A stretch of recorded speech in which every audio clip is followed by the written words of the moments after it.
Hello. Welcome, everybody, to the Hypnotic Sunday service. Once again, now, I want to be clear that this is not political. There should be no political discussion surrounding this whatsoever. But it's big news, and I wanted to address it as it relates to hypnosis, to our mental welfare, essentially. But yesterday, July 13th, 2024, there was an assassination attempt on former President Trump at one of his rallies. And since then, in the last 24 hours, there's been a lot of really crazy conspiracies out there. Some have been, oh, well, it was a false flag operation. He hired somebody to take a headshot at him, which is okay. That's crazy. And, or obviously it was the CIA doing it, or Biden ordered it. All completely insane things. The CIA, not so much given the past, but not political. But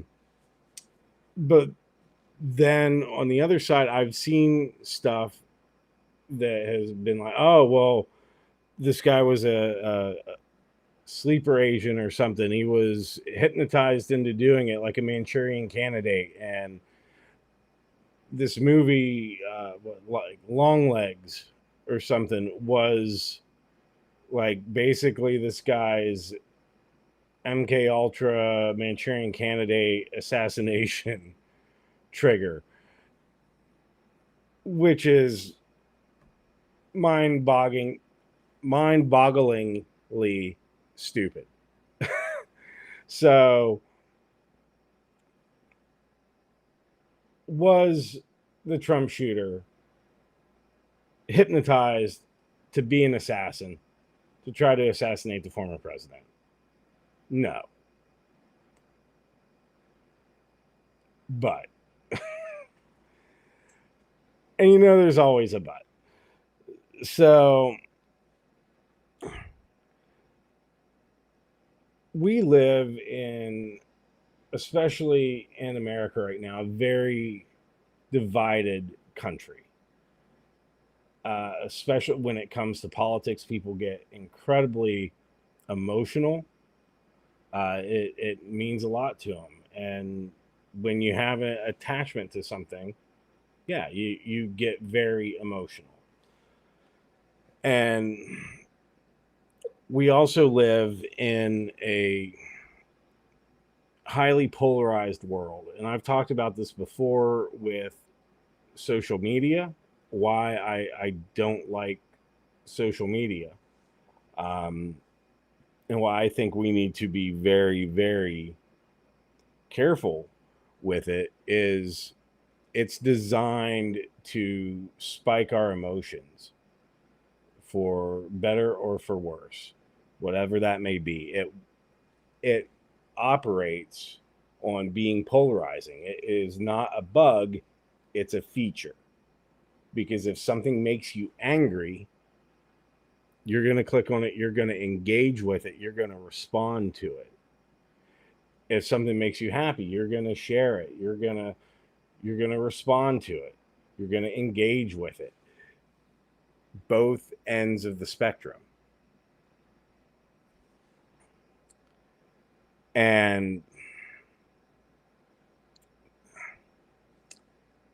that's what the platform wants. It wants to keep you on it. It wants to keep you engaging with it. And it's not just social media. You can look at whatever your favorite video streaming platform is. Netflix is horrible. If you type in the exact title of something you want to watch that you know is on Netflix, or maybe you don't, but you're hoping, it's not going to show it right away. Like, there's going to be all this other stuff that maybe has a few words here or there in it, and you have to scroll to it. You can't just easily filter your watch list or anything. You have to endlessly scroll. And I know when I used to have Netflix, I would spend more time scrolling than watching anything. And I know I'm not alone. Other people do that too. If you have Netflix, you've probably experienced that yourself. So, but it's designed to keep you from going somewhere else because you're there, you're looking for something. And social media and media in general, it wants attention. We are living in the era of the attention economy now. The information age is over. This is the attention economy.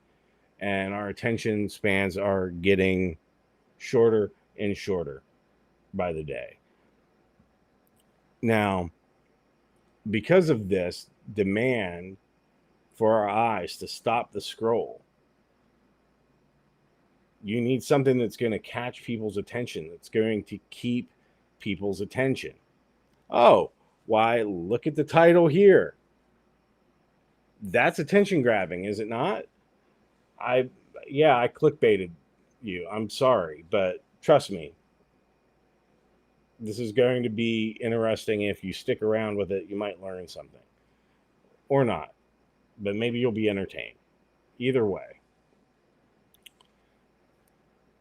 But we've gone into this era where we should be used to politicians and media personalities using extreme hyperbole to create that emotional response, to do something.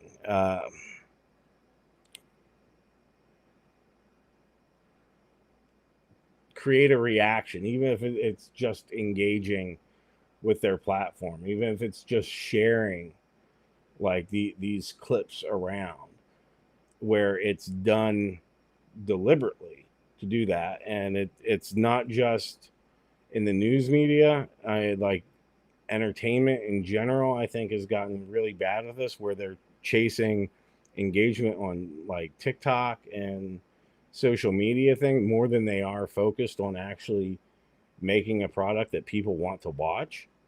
It seems like there might be a bigger financial benefit to them to do that than there is to actually, tell a good story.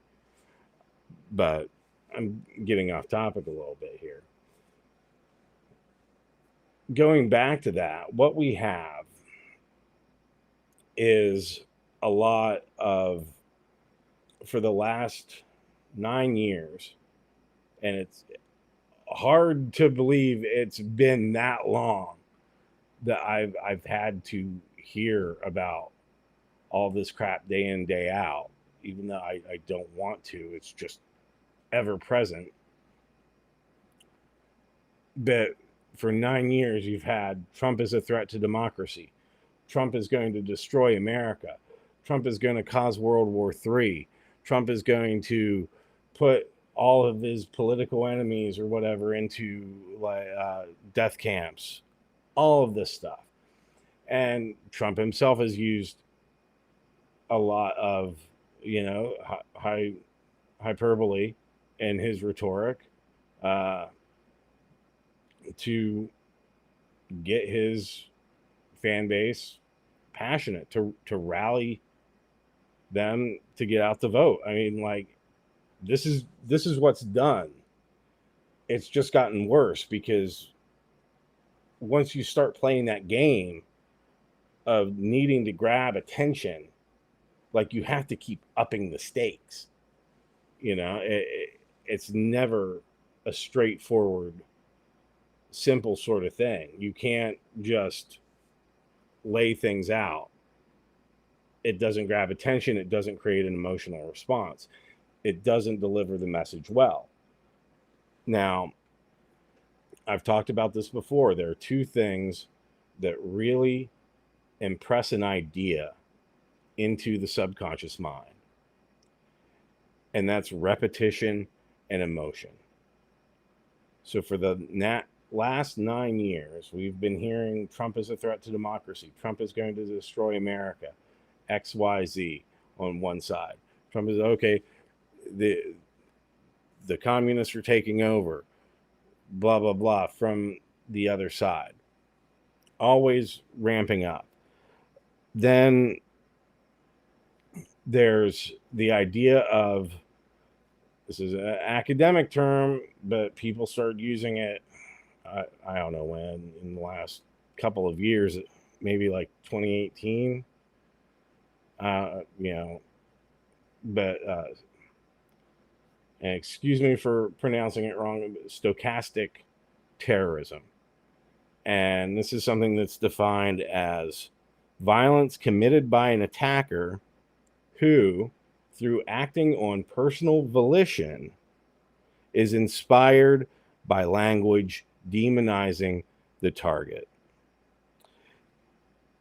Now, like I said, we've seen Trump compared to Hitler constantly over the last 9 years. We've heard that he's going to start rounding people up and for almost a decade, over and over, and it's a 24-hour news cycle, and they never ever stop. They are repetitive because they're driving the message in, and they want to grab your attention. They always need to grab your attention, and it's always going in the background.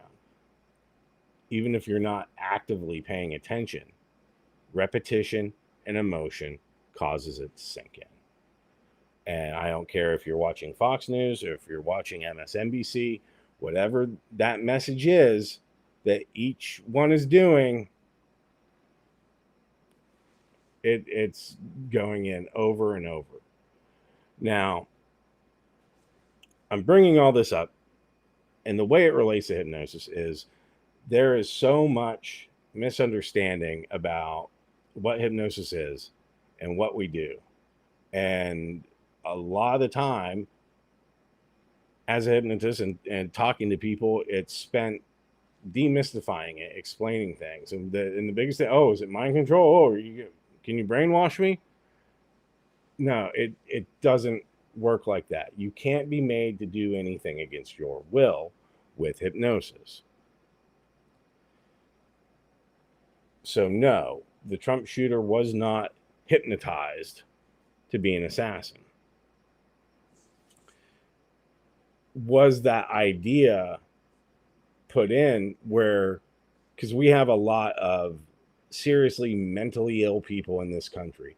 There are a lot of seriously mental ill people in the world that who knows what's going to push them over the line. And they're getting the same rhetoric blasted at them as people who are mentally stable, and it affects us all. You know, we're not immune to what's essentially propaganda, no matter where it's coming from. You know, we get ideas, we analyze it, we check it to see if it lines up with our map of reality, and then we choose to reject it or accept it. And over time, that can change, like water eroding a coastline. So when you have a decade of, yes, it's okay to compare Trump to Hitler. Donald Trump demonizes his foes, and that makes them targets of violence. Is another headline. Trump is weaponizing disgust to fuel violence. There are links between the GOP, right-wing influencers, and neo-Nazi violence. These are terrible things. And that's being put out there. So, yeah, somebody's going to hear that and be like, they're a little off. You know, they have to be. And they're going to think, okay, if this is a threat to America, this is a threat to democracy, it's a threat to my life, then they're going to act in a way that is incredibly harmful, like trying to assassinate a former president.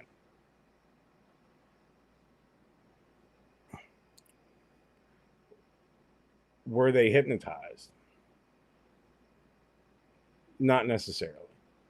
I do believe screens put us in a trance. We're so used to look. If we define hypnosis as like when the periphery drops away and we're laser focused on something because it's a heightened state of focus and awareness and suggestibility, obviously. Think if you're engrossed in a book or a movie, you're not paying attention to what's around you. This happens all the time when we're looking at our phones and somebody tries to get your attention. You don't hear them and you filter it out. Like they're not even there. And there's like, hey, and you go, oh, and you kind of snap back to reality. You're in a trance at that point. I consider it hypnosis. It's not really. I mean, I also like to think of hypnosis as the process where we are actively doing it for a reason. Like we're solving something, we're removing anxiety, we're removing a phobia, we're building confidence, we're letting go of trauma. Hypnosis to me is when we are intentionally using it to improve our lives, to change something about ourselves. And it works because it's a change that we want. It's a change that we ask for. It's not something that's being forced upon us, that goes against our moral values, that goes against what we would normally do.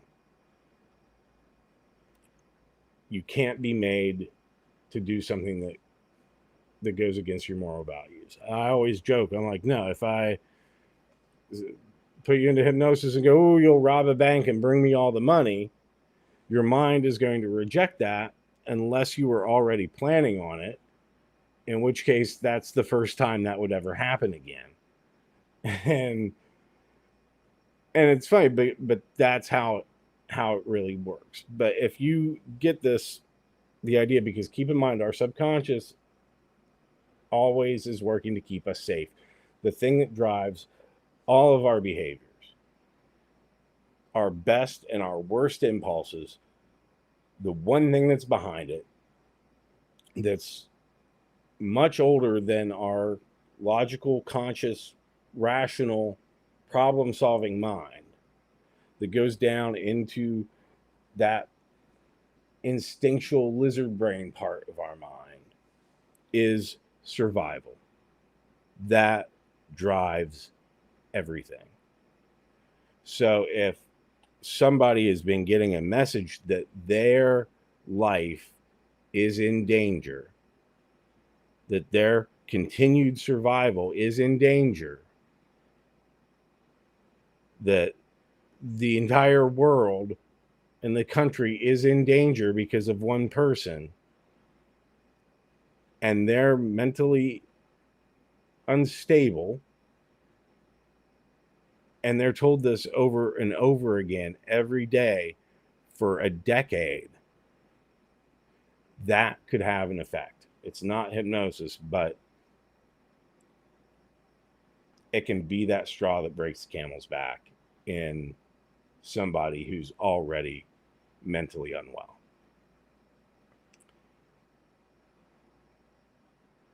And this is really what I wanted to talk about today.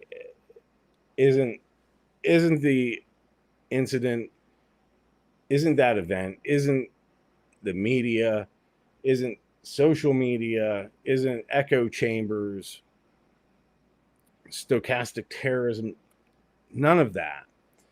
But when we think about those repeating messages and how they affect us, if they can affect somebody in that way, then what about the voice in our head that tells us the story about who we are? what is your self-talk like? Do you engage in negative self-talk? Are you constantly saying, I'm not good enough, I can't do this, oh, I shouldn't do that, blah blah blah, well, I can't because XYZ, I'm just worthless? If now, like, we have to live with ourselves every day, right? There's no escaping from ourselves. So if that little voice is in your head repeating negative things over and over again, every minute of every hour of every day, constantly, how does that affect your perception of who you are and what you can do in the world? If that little voice in your head, if that self-talk, if the story that you're telling yourself is that you aren't good enough, how long before you believe it, because of how many times that voice is repeating it and how painful it would be to hear? What happens then? What happens when you start believing it? How does that affect your life?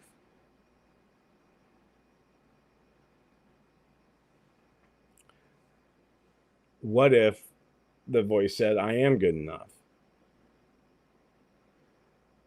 And sometimes things are challenging, but that's okay. I look forward to it, because in that tension, that's where the growth takes place. That's what helps me become better, is facing it head on, and I can handle it.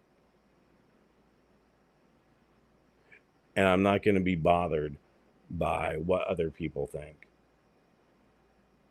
I'm going to do what's right for myself. I'm not seeking external validation, because my validation comes from inside of me, because I love myself.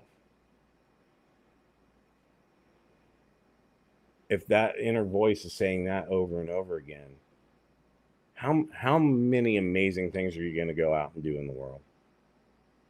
Knowing that you can, knowing that you're amazing.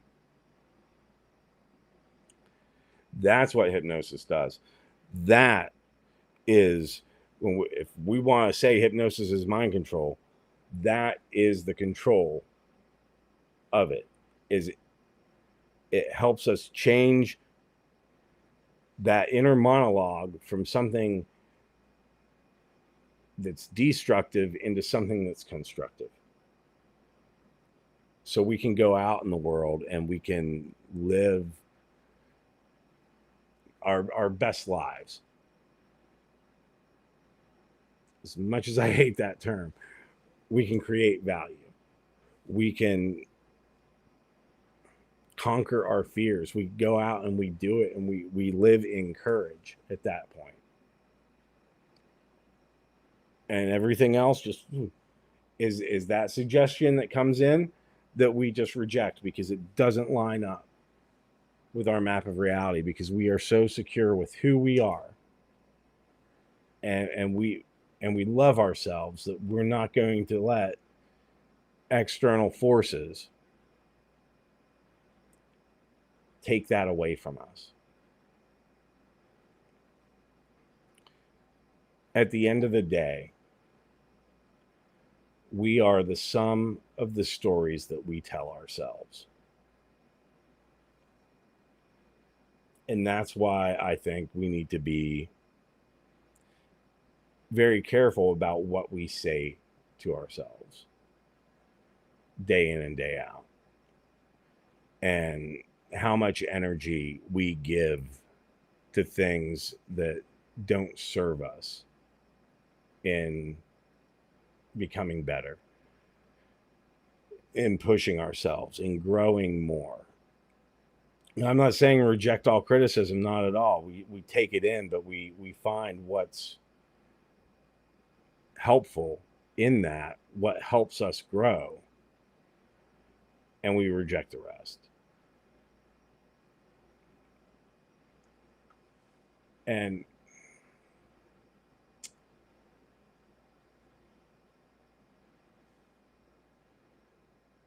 we just need to